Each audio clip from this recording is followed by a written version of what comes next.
BRS లో MLC కవిత చేసిన వ్యాఖ్యలు రాజకీయ ప్రకంపనలు సృష్టిస్తున్నాయి. కేసీఆర్ చుట్టూ దెయ్యాలు కుట్రదారులు ఉన్నారంటూ కవిత చేసిన కామెంట్స్ దుమారం రేపుతున్నాయి. తాజాగా కవిత వ్యాఖ్యలపై స్పందించిన కేటీఆర్ పరోక్షంగా వార్నింగ్ ఇచ్చారు. అంతర్గత విషయాలను బయట మాట్లాడడం సరికాదని అన్నారు. కవిత రాసిన లేఖలో కేసీఆర్ చుట్టూ ఉన్న దెయ్యాలు ఎవరో కేటీఆర్ చెప్పాలని మంత్రి పొన్నం ప్రభాకర్ ప్రశ్నించారు. సిస్టర్ స్ట్రోక్ తో కేటీఆర్ కు చిన్న మెదడు చితికిపోయిందంటూ మంత్రి సీతక్క ఎద్దేవా చేశారు. కానీ కేసీఆర్ గారి చుట్టూ కొన్ని దయ్యాలున్నాయి. వాళ్ళ వల్ల చాలా నష్టం జరుగుతున్నది. పార్టీలో ఉండేటటువంటి నేను కేసీఆర్ గారి కూతుర్ని అంతరంగికంగా నేను రాసినటువంటి లేఖనే బయటికి వచ్చిందంటే మరి ఇతర సామాన్యుల సంగతి, ఇతరుల పరిస్థితి ఏంటి పార్టీలో అన్నది ఇవాళ చర్చ జరగాల్సినటువంటి అవసరం ఉన్నది. మా పార్టీలో డెమోక్రసీ ఉంది కాబట్టి మా పార్టీ అధ్యక్షుల వారికి మా పార్టీ నాయకులు ఎవరైనా సరే అప్పుడప్పుడు సూచనలు సలహాల రూపంలో లిఖితపూర్వకంగా ఇవ్వచ్చు, ఓరల్గా ఇవ్వచ్చు, రకరకాలుగా ఇవ్వచ్చు. మనం ఎవరైనా సరే పార్టీలో ఏ హోదాలో ఉన్నా కొన్ని విషయాలు అంతర్గతంగా మాట్లాడాల్సిన విషయాలు అంతర్గతంగా మాట్లాడితేనే బాగుంటుంది. పార్టీ ఫోరమ్స్ ఉన్నాయి, అధ్యక్షుల వారితో కలిసే అవకాశం ఉంది, లేదా ఆఫీస్ బేరర్స్ ఉన్నారు, కలిసి చెప్పుకునే అవకాశం ఉంది. కాబట్టి అంతర్గతంగానే కొన్ని విషయాలు మాట్లాడితే బాగుంటుంది. అది అందరికీ వర్తిస్తుంది, వీళ్ళకి వాళ్ళకని కాదు. కవిత గారు చెప్పినటువంటి దేవుడు కేసీఆర్ పక్కన దయాలు ఉన్నాయంటా ఉన్నారు. ఆ మాటకు కేటీఆర్ జవాబు చెప్పాలని, జవాబు చెప్పలేకుండా కాంగ్రెస్ పార్టీ విమర్శ చేసి తప్పించుకునే ప్రయత్నం చేస్తూ ఉండు. కవిత గారు అడిగినటువంటి మాట దేవుడు దయ్యాలకు సంబంధించి కేటీఆర్ గారు అదేవిధంగా హరీష్ రావు గారు రెస్పాండ్ కావాలని కోరుతా ఉన్నా. ఇవాళ పాపం కవిత అన్నది మా నాయన దేవుడు గాని చుట్టూ దయ్యాలు, ఆ దయ్యం నువ్వేనైంది. ఈడీ విషయంలో రాహుల్ గాంధీని మాట్లాడే అర్హత నీకుందా? ఇతరుల త్యాగాల మీద రాజభోగాలు అనుభవించి కుటుంబం అంతా కూడా ఇవాళ దోచుకొని దాచుకొని మరి తిన్నదంతా కూడా బయటకు వస్తా ఉంటే నిజంగా నువ్వు ఆ రిపోర్ట్లో ఆ రోజు తీసుకొచ్చినటువంటి ఎఫ్ఐఆర్లో కానీ రిపోర్ట్లో కానీ ఎందుకు మరి ఇక్కడ మాకు అనుమానం ఉంది అని మెన్షన్ చేయలేకపోయారో ఒకసారి సమాజానికి జవాబు చెప్పాలి. రాహుల్ గాంధీ మీద కక్ష కట్టి ఈడీని ప్రయోగించి ఇవాళ ఏదేదో కుట్రలు చేస్తుంటే మరి మోడీ దగ్గర ప్రశంసల కోసం సిస్టర్ స్ట్రోక్ తో బాధపడుతున్న కేటీఆర్ గారు మా రాహుల్ గాంధీ గారిని, సోనియమ్మను, సీఎం రేవంత్ రెడ్డి గారిని కూడా రకరకాలుగా మాట్లాడుతూ శునకానందం పొందుతా ఉన్నారు. కవిత గారు మీ లేఖను లీక్ చేసింది ఎవరు? కేసీఆర్ దేవుడైతే దయ్యం ఎవరు? కేసీఆర్ పక్కన కోవట్లు ఎవరు? బీఆర్ఎస్ లో మీపై కుట్ర చేస్తున్నది ఎవరు? సొంత తండ్రిని కలిసి మాట్లాడకుండా లేఖ ఎందుకు రాయాల్సి వచ్చింది? మీకు ఫామ్ హౌస్ లోకి ఎంట్రీ లేదా? ఎవరు మిమ్మల్ని అడ్డుకుంటున్నారు? లేఖ లీక్ కావడం పైన వివరణ ఇవ్వాలని కేసీఆర్ ని అడుగుతారా? మీ పార్టీ వర్కింగ్ ప్రెసిడెంట్ కేటీఆర్ గురించి ఎందుకు మాట్లాడలేదు? ఇంత జరుగుతుంటే మీ కుటుంబం ఎందుకు మీకు అండగా నిలబడడం లేదు? ఎయిర్పోర్ట్ లో మీకు స్వాగతం పలకడానికి బీఆర్ఎస్ నేతలు ఎందుకు రాలేదు? మీరు రాసిన లేఖ నకిలీదని నమస్తే తెలంగాణలో పేపర్లో రాయించింది ఎవరు? ఈ ప్రశ్నలకు మీరు సమాధానం ఇవ్వవలసిందిగా నేను కోరుతున్నాను. ఈ రోజు ముఖ్యమంత్రిగా కవితను మరొకసారి ఎట్లా పావుగా వాడుకుంటున్నారేమో అనేది తెలంగాణ సమాజం ఆలోచిస్తుంది. నాకున్నటువంటి అనుమానం కానీ నాకున్నటువంటి సమాచారం కానీ ముందు కవితతో పార్టీ పెట్టిస్తారు, తర్వాత వచ్చే ఎన్నికలకు వచ్చేసరికి కవిత షర్మిల గారి లాగా కాంగ్రెస్ పార్టీ అధ్యక్షురాలు లేదా కాంగ్రెస్ పార్టీతో పొత్తు పెట్టుకోవడమే చేస్తుంది. వీటన్నింటినీ క్రోడీకరించి చూసినప్పుడు కవితని కాంగ్రెస్ నడుపుతుందా, కవితని రేవంత్ రెడ్డి గారు నడుపుతున్నారా, కవిత మరో షర్మిల కాబోతుందా అనేటువంటి అనుమానం అయితే చాలా స్పష్టంగా తెలుసు. నీతి ఆయోగ్ కౌన్సిల్ సమావేశం జరిగింది. ప్రధాని మోదీ అధ్యక్షతన కౌన్సిల్ భేటీ అయ్యింది. వికసిత రాజ్య వికసిత భారత్ థీమ్ తో సమావేశం కొనసాగింది. అన్ని రాష్ట్రాల సీఎంలు హాజరయ్యారు. ఈ సమావేశంలో CM Revanth Reddy Telangana rising 2047 vision ను ఆవిష్కరించారు. 2047 నాటికి తెలంగాణను $1 ట్రిలియన్ ఆర్థిక వ్యవస్థగా మార్చే క్రమంలో రాష్ట్రం నిర్దేశించుకున్న లక్ష్యాలు, పాలసీలు, సుపరిపాలన విధానాలు, కేంద్రం నుంచి అవసరమైన సహాయ సహకారాలపై ప్రత్యేక నివేదిక సమర్పించారు. తెలంగాణ అభివృద్ది కోసం ఐటీ, ఫార్మా, ఆర్గనైజేషన్ రంగాల్లో చేపట్టనున్న చర్యలు, ఆర్ఆర్ఆర్, రేడియల్ రోడ్లు, dry port, young India sports university, skills యూనివర్సిటీలు, ఐటీఐలను ఏటీఆర్లుగా మార్చడం లాంటి కార్యక్రమాలపై సీఎం ప్రసంగించారు.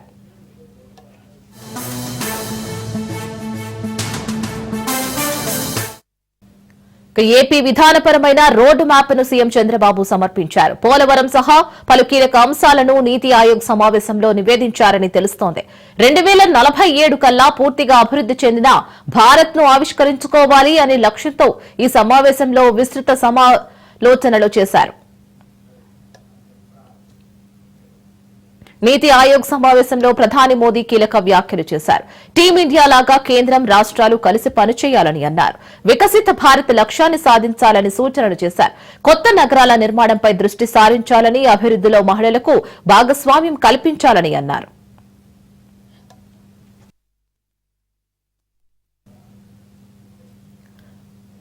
ఢిల్లీలోని భారత మండపంలో నీతి ఆయోగ్ కి సంబంధించిన కీలక సమావేశం జరిగింది. ప్రధాని మోదీ నాయకత్వంలో జరిగిన ఈ సమావేశంలో 2047 వరకు అభివృద్ది చెందిన భారతదేశ ప్రణాళికలపై చర్చించారు. ఈ సమావేశానికి ప్రతిపక్ష పార్టీల ముఖ్యమంత్రులు హాజరయ్యారు.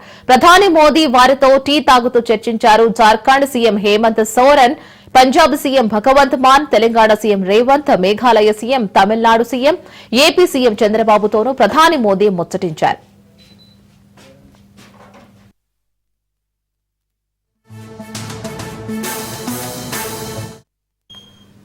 రాష్ట్రాల కేంద్ర పాలిత ప్రాంతాల సమగ్ర స్థిరమైన అభివృద్దితోనే వికసిత భారత్ సాకారమని అన్నారు సీఎం రేవంత్. వికసిత భారత్ కు అనుగుణంగా తెలంగాణ రైజింగ్ 2047 అనే నిదానంతో రాష్ట్ర కార్యాచరణ పథకాన్ని సమర్పిస్తున్నామని అన్నారు.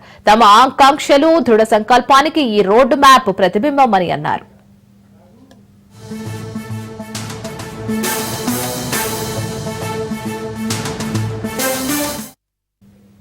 సీఎం రేవంత్ రెడ్డి నీతి ఆయోగ్ సమావేశం సందర్భంగా ప్రధాని మోదీతో ప్రత్యేకంగా భేటీ అయ్యారు. ఈ సందర్భంగా రాష్ట్రానికి సంబంధించిన పలు కీలక అభివృద్ది ప్రాజెక్టులపై ఆయన ప్రధానికి వినతి పత్రాలు అందజేశారు. తెలంగాణ అభివృద్దికి కేంద్ర ప్రభుత్వం నుంచి పూర్తి సహకారం అందించాలని ఆయన కోరారు. హైదరాబాద్ లో మెట్రో రైలు ప్రాజెక్టు విస్తరణకు సంబంధించిన అనుమతులను వీలైనంత త్వరగా మంజూరు చేయాలని రేవంత్ ప్రధానిని అభ్యర్థించారు.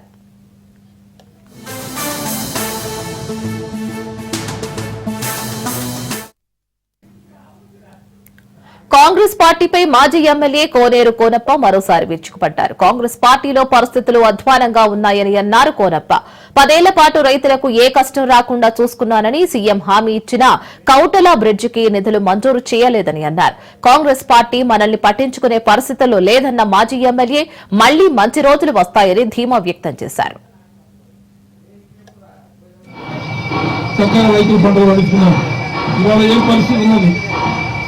ఇలా ఏం నడుస్తూ ఉన్నది మనం చెప్పుకున్నా ఉంటే మనం వినటం లేడు.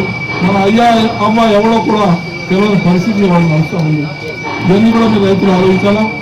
అది కోనప్ప ఉంటే కోనప్ప 10 ఏళ్ళు ఉంటే ఏనాడన్నా మీ మీద ఈ కావాలిగా. కోనప్ప 10 ఏళ్ళు ఉన్నప్పుడు మీ భూమిలో తాకబెట్టి ఎట్లా పెరిగింది, మరి ఇలా కట్టెపీక కూడా జంగలతో ఎట్లా పంపిస్తాను. మరి 10 ఏళ్ళు ఎవడెందుకు రాలా ఇలా కోనప్ప దిగిపోయి అందరూ ఎట్లా మీరు ఒకసారి విచారం చేస్తాను. ఇలా ప్రజలకి మేము సేవ చేస్తాం, ప్రజల్ని కాపాడినాం, అన్ని భూములు కాపాడినాం. ఇవాళ ఈ పరిస్థితి లేదు. అందుకే మిత్రులలో నేను ఒకటే మాట్లాడుతూ ఉన్నా, మేము కూర్చొని ఆలోచించండి.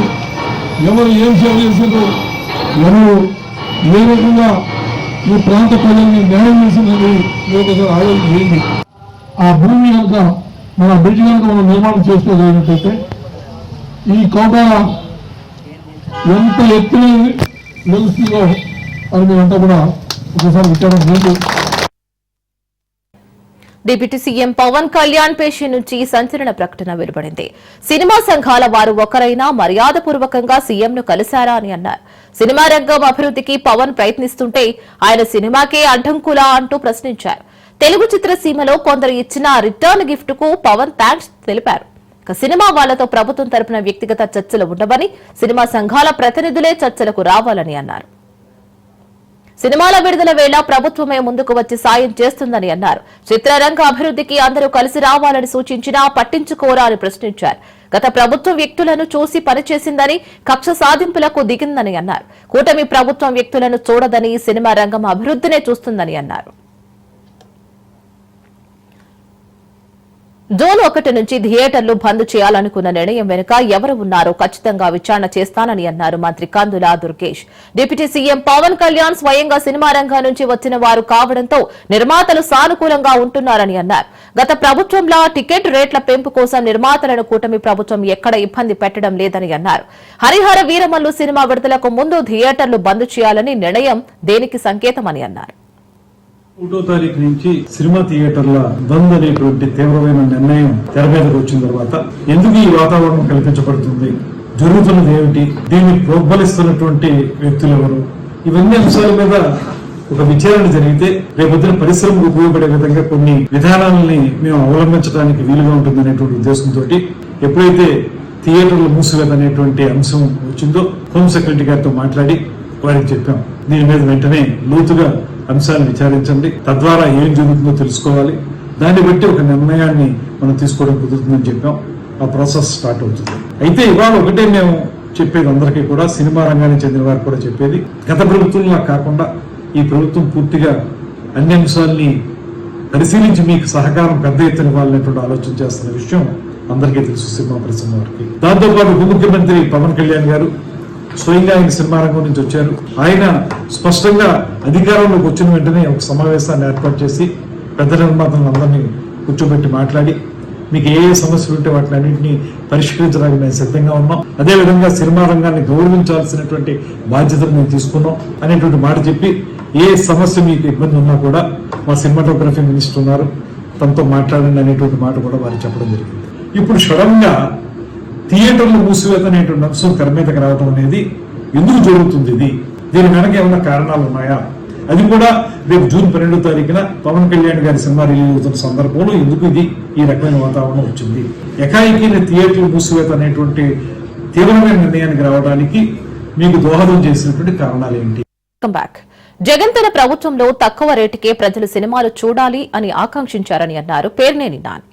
కానీ ఇప్పుడు అందుకు భిన్నంగా పరిస్థితి ఉంది. పవన్ కళ్యాణ్ సినిమా ఫీల్డ్ ను ఉద్ధరిస్తారనుకుంటే థియేటర్ యాజమాన్యులపై విచారణకు ఆదేశించారని అన్నారు.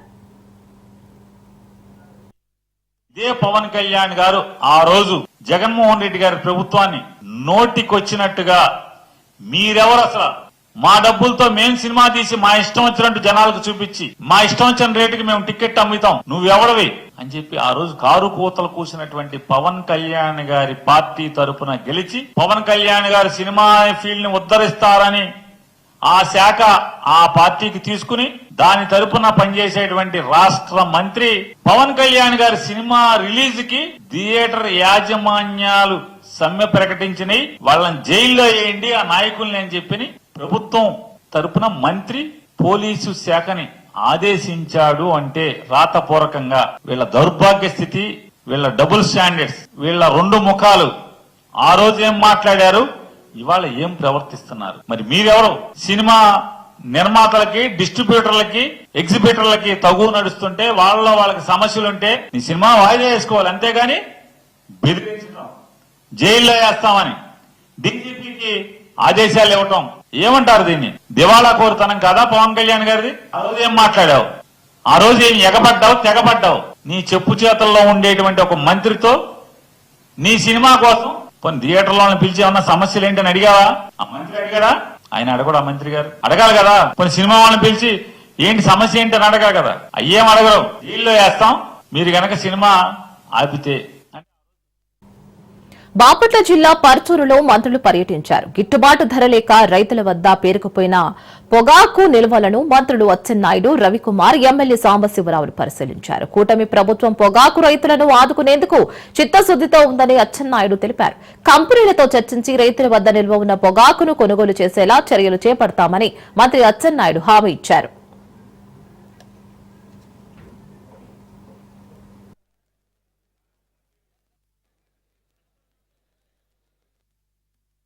ఎప్పటికే సమాచారం ఇచ్చినా చాలా స్లోగా కొంటున్నారు. రైతుల్లో అనుభవం ఉంది. ఒకరోజు ఆలస్యమైన స్పష్టమైన హామీ ఉంటే రైతులు ధైర్యంగా ఉంటారు.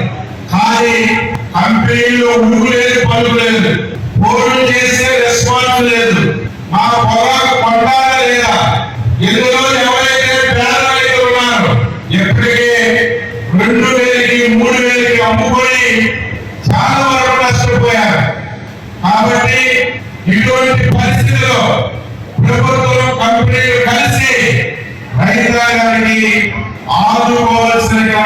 గురుతరమైన బాధ్యత మనందరిపైన ఉంది.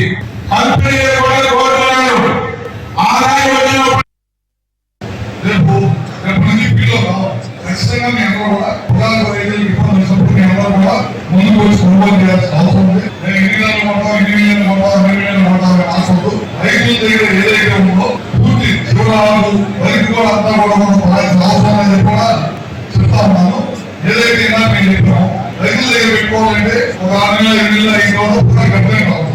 అదే మీరు కొనాలనుకో, మీరు కొనేసి దాన్ని ప్రాసెస్ చేసి జాగ్రత్తగా నిలబెడతారు. మార్కెట్ లో మళ్ళీ రేటు పొందుతున్నప్పుడు మార్కెట్ లో అవకాశం వచ్చినప్పుడు అక్కడే మీరు అన్నారు మళ్ళీ ప్రాసెసింగ్ ఛార్జ్ ఏదైతే ఉందో మంత్రిగా చెప్పారు 10 రూపాయలు కానీ 15 రూపాయలు కానీ 150 నుంచి 200 కోట్ల రూపాయలు ఇస్తున్నారు. అదే ప్రభుత్వం కూడా కట్టడానికి సిద్ధము. అందుకని మీరు కూడా ప్రతిదీ కూడా లాభదారిగా ఆలోచించకుండా 5-6 సంవత్సరాలు ఒకసారి ఎప్పుడైనా ఇబ్బంది జరిగినప్పుడు మీరు కూడా ముందు రావాలి. మీకు నష్టం వచ్చేది లాభానికి మాత్రమే. వల్లభనేని వంశీకి 2వ రోజు పోలీసుల కస్టడీ ముగిసింది. కంకిపాడు నుంచి విజయవాడ ప్రభుత్వ ఆసుపత్రికి వైద్య పరీక్షల నిమిత్తం తరలించారు. వైద్య పరీక్ష అనంతరం నూజివీడు కోర్టులో హాజరుపరిచారు. అనంతరం విజయవాడ సబ్ జైలుకు తరలించారు. జడ్జి వైద్యం చేయాలని సూచించినా పట్టించుకోవడం లేదని అన్నారు వల్లభనేని వంశీ భార్య. కోవిడ్ తర్వాత శ్వాసకోశ సమస్యలు వచ్చాయని మెరుగైన ఆసుపత్రికి తీసుకువెళ్లాలని జడ్జి సూచించినట్లు గుర్తు చేశారు. యూరిన్ లో పీరియడ్ బాడీస్ పాజిటివ్ వచ్చాయండి. హాస్పిటల్ జడ్జి గారు మనకి ట్రీట్మెంట్ రాసినా కూడా గవర్నమెంట్ హాస్పిటల్లో జస్ట్ ఆయనకి సింటమాటిక్ ట్రీట్మెంట్ చేస్తున్నారు. ఊపిరాడటానికి తీసుకెళ్తున్నారు, నెబులైజర్ పెట్టినారు, తీసుకొస్తున్నారు. మళ్ళీ 3వ రోజు మళ్ళీ వెళ్లాల్సి వస్తుంది, అదే రిపీట్ చేస్తుంది. సో ఆయనకి హైపోక్సియా ఉంది, ఆయనకి సిపాప్ మెషిన్ ఎయిడెడ్ బ్రీదింగ్. జైల్లో కూడా ఇప్పుడు ఆ మెషిన్ తోనే పడుకుంటున్నారు నైట్.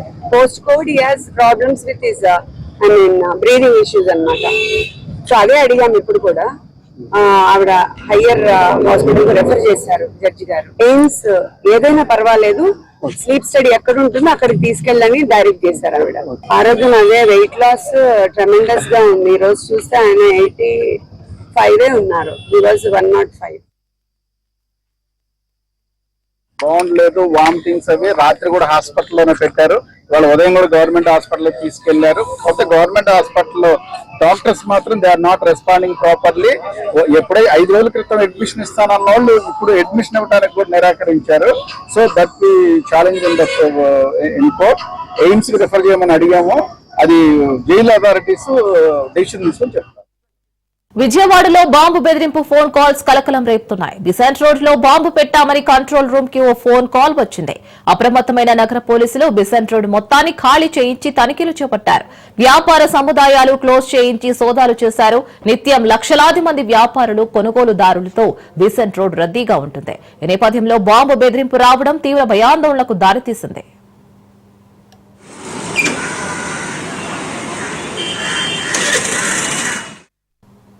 కడప జిల్లాలో 4 ఏళ్ల చిన్నారిపై లైంగిక దాడి, హత్య చేసిన దుర్మార్గుడి ఇంటిని స్థానికులు నేలమట్టం చేశారు. కడప జిల్లా కంబాలదిన్నెలో 4 ఏళ్ల చిన్నారిపై దుర్మార్గుడు లైంగిక దాడి చేయడంతో పాటు హత్య చేశాడు. ఈ ఘోరంపై ప్రజా సంఘాలతో పాటు ప్రజాప్రతినిధులు, పోలీసులు సీరియస్ కు తీసుకున్నారు. కోపోద్రిక్తులైన స్థానికులు దుర్మార్గుడి ఇంటిని కూలగొట్టారు. వాడు వచ్చి 2 నెలలు అయింది. బెంగళూరులో ఉన్నాడు. వద్దన్నేమని వచ్చినాడు. నా ఇంట్లో ఉన్న సామాన్లు అమ్ముకున్నాడు. బోకులు అన్ని పగలగొట్టినాడు, బాణాలు పగలగొట్టినాడు, బీరువా పగలగొట్టినాడు, అద్దం పగలగొట్టినాడు, చెమ్ము పగలగొట్టినాడు. ఇసిరేసి పో వద్దురా మా ఇంట్లో అంటే, పోరా నువ్వు మీ అమ్మకు నువ్వు నిజాతిగా పుట్టినావా, మేము మా ఇంట్లో వద్దు అని అంటే చెమ్ము తీసుకొని ఇసిరి కొట్టినాడు నన్ను. నాకు భయపడాను సార్, మీటన్నీ నేను భయపడే నేను. పెద్దపల్లి జిల్లా గోదావరి ఖనిలో పురాతన భవనం కూల్చివేశారు అధికారులు. అయితే భవనం కూలి ఒక్కసారిగా జేసీబీపై పడింది. జేసీబీ డ్రైవర్ కు గాయాలు కావడంతో ఆసుపత్రికి తరలించారు. గోదావరి ఖని మార్కండేయ కాలనీలో ఈ ఘటన చోటు చేసుకుంది.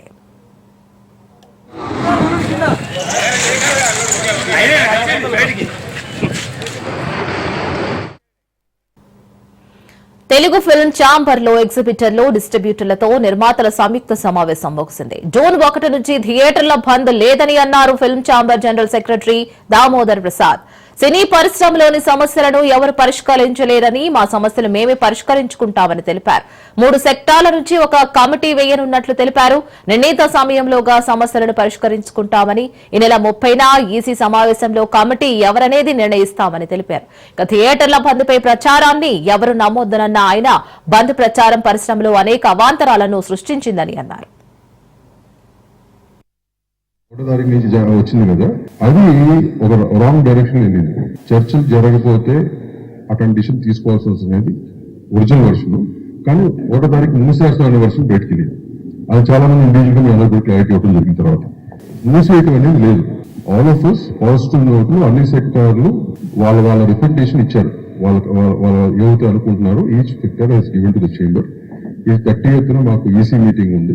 ఈసీ మీటింగ్ లో చర్చించి we're going to form a committee. ఒక కమిటీ ఫార్మ్ చేసి పాజిటివ్ నోట్లు ఫర్దర్ గా we're going to travel. And travel in the sense ఒక టైం లైన్ పెట్టుకుని ఆ టైం లైన్ లో 3 భూపాలపల్లి జిల్లా కాళేశ్వరం సరస్వతి పుష్కరాలకు భక్తులు భారీగా తరలివస్తున్నారు. భక్తుల పుణ్య స్నానాలతో త్రివేణి సంగమం కిటకిటలాడుతోంది. పుష్కరాలు ముగింపు దశకు చేరుకోవడంతో భక్తుల తాకిడి మరింత పెరిగింది. కాళేశ్వర ముక్తీశ్వర స్వామి దర్శనం కోసం భక్తులు పోటెత్తారు. పుష్కరాల్లో పుణ్య స్నానాలు ఆచరించడానికి ఏపీ, మహారాష్ట్ర, ఛత్తీస్గఢ్ రాష్ట్రాల నుంచి భక్తులు భారీగా తరలివస్తున్నారు.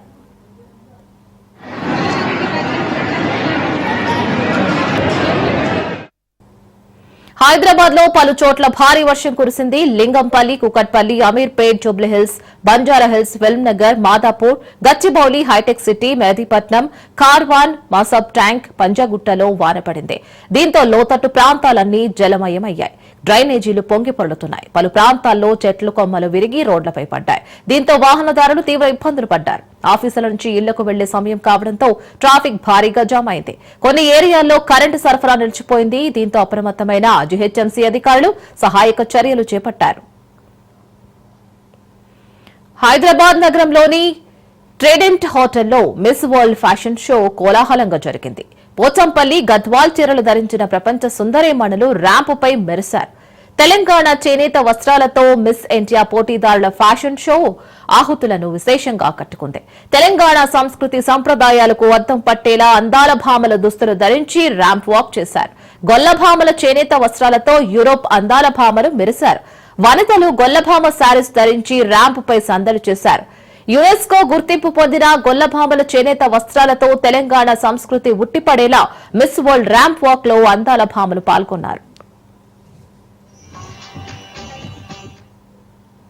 నైరుతి రుతుపవనాలు కేరళను తాకాయి. 8 రోజుల ముందుగానే రుతుపవనాలు కేరళను తాకినట్లు ఐఎండీ వెల్లడించింది. కేరళలో చాలా చోట్ల ఈదురుగాలులతో వర్షాలు కురుస్తున్నాయి. తూర్పు మధ్య అరేబియా సముద్రంలో అల్పపీడనం బలపడింది. 24 గంటల్లో వాయుగుండంగా మారే అవకాశం ఉన్నట్లు తెలుస్తోంది.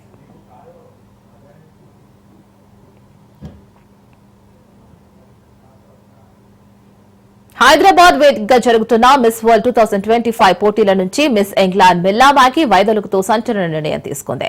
వ్యక్తిగత కారణాలంటూ మొదట వైదొలిగిన ఆమె ఆ తర్వాత నిర్వాహకులపై తీవ్ర ఆరోపణలు చేసింది. ఉదయం నుంచి రాత్రి వరకు మేకప్ తోనే ఉండాలని, ధనవంతులైన స్పాన్సర్లను అలరించాలని ఒత్తిడి చేస్తున్నారని, తమను వేసులుగా చూస్తున్నారని ఆమె ఆవేదన వ్యక్తం చేసింది. ఈ ఆరోపణలు ప్రపంచ ఫ్యాషన్ వర్గాల్లో కలకలం రేపుతున్నాయి. ఈ అందాల పోటీల నిర్వాహకులపై అసంతృప్తితో మిస్ ఇంగ్లాండ్ మిల్లా మ్యాగీ ఈ పోటీల నుంచి తప్పుకున్నట్లు తెలిసిందే. ఆమె హైదరాబాద్ ను వీడి ఇంగ్లాండ్ కు వెళ్లిపోయింది. వ్యక్తిగత కారణాలతోనే పోటీల నుంచి తప్పుకున్నట్లు నిర్వాహకులకు చెప్పినట్లు తెలుస్తోంది. పోటీల నుంచి తప్పుకున్న తర్వాత ఓ ఇంటర్వ్యూలో మిస్ ఇంగ్లాండ్ మిల్లా మ్యాగీ పోటీ నిర్వాహకులపై తీవ్ర ఆరోపణలు చేసినట్లు తెలిసిందే. పోటీ నిర్వాహకులు తనను ఓ వేసిగా చూస్తున్నారంటూ సంచలన ఆరోపణలు చేసింది. అంతేకాదు తనతో కొందరు అగౌరవంగా ప్రవర్తించారని చెప్పుకువచ్చింది. వినోదం కోసం మమ్మల్ని వీధుల్లో తిప్పారని ఆవేదన వ్యక్తం చేసింది. తనకు చాలా సౌకర్యంగా అనిపించిందని చెప్పుకువచ్చింది. అందుకే మనస్తాపంతో పోటీల నుంచి తప్పుకున్నట్లు తన గోడును వెళ్లబోసుకుంది.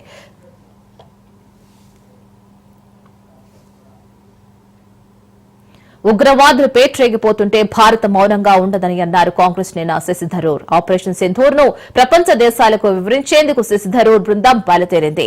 గయానా, పనామా, కొలంబియా, బ్రెజిల్, అమెరికాకు శశి థరూర్ బృందం వెళ్లనుంది. పహల్గామ్ ఉగ్రదాడి, ఆపరేషన్ సింధూర్ ఘటనలపై దేశం తరపున గళం వినిపించడానికే వెళుతున్నామని శశి థరూర్ వెల్లడించారు.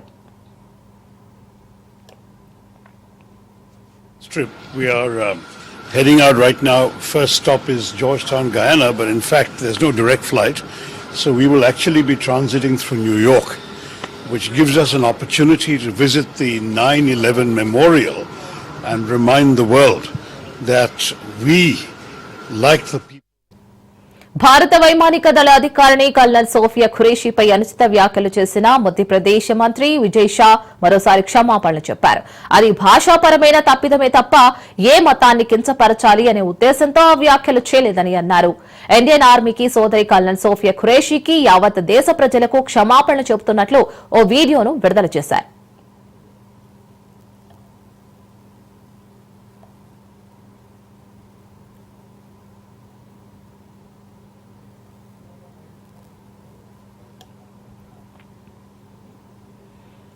దేశంలో కరోనా కేసులు పెరుగుతున్నాయి. ముందు జాగ్రత్తగా ఆయా రాష్ట్రాల ఆసుపత్రులను సిద్దం చేస్తున్నాయి. ఢిల్లీ, మహారాష్ట్ర, కేరళ, తమిళనాడుతో పాటు కర్ణాటకలో కొత్తగా కోవిడ్ కేసులు నమోదయ్యాయి. బాధితులకు స్వల్ప లక్షణాలు ఉన్నాయని ఆరోగ్య శాఖ తెలిపింది. ఢిల్లీలో 23 మందికి కోవిడ్ పాజిటివ్ వచ్చింది. ఏపీ, తెలంగాణలో 2 కేసులు నమోదయ్యాయి. ఇంగ్లాండ్ తో టెస్ట్ సిరీస్ కు భారత జట్టు ఎంపికైంది. టెస్ట్ జట్టుకు కెప్టెన్ గా శుభ్మన్ గిల్ వ్యవహరించనున్నారు. గిల్ ను కెప్టెన్ గా బీసీసీఐ ప్రకటించింది. టీమిండియా టెస్ట్ కెప్టెన్ గా శుభ్మన్ గిల్ ఎంపికయ్యాడు. వైస్ కెప్టెన్ గా రిషబ్ పంత్ వ్యవహరించనున్నాడు. అలాగే జూన్ 20 నుంచి ఇంగ్లాండ్ తో జరగనున్న 5 టెస్ట్ మ్యాచ్ల సిరీస్ కి బీసీసీఐ జట్టును ప్రకటించింది. జట్టులో గిల్, పంత్, జైస్వాల్, కేఎల్ రాహుల్, సాయి సుదర్శన్, అభిమన్యు, కరణ్, నితీష్, జడేజా, ధ్రువ్, వాషింగ్టన్, సార్థోల్, బుమ్రా, సిరాజ్, ప్రసిద్ధ్, ఆకాశ్ దీప్, హర్షదీప్, కుల్దీప్ ఉన్నారు.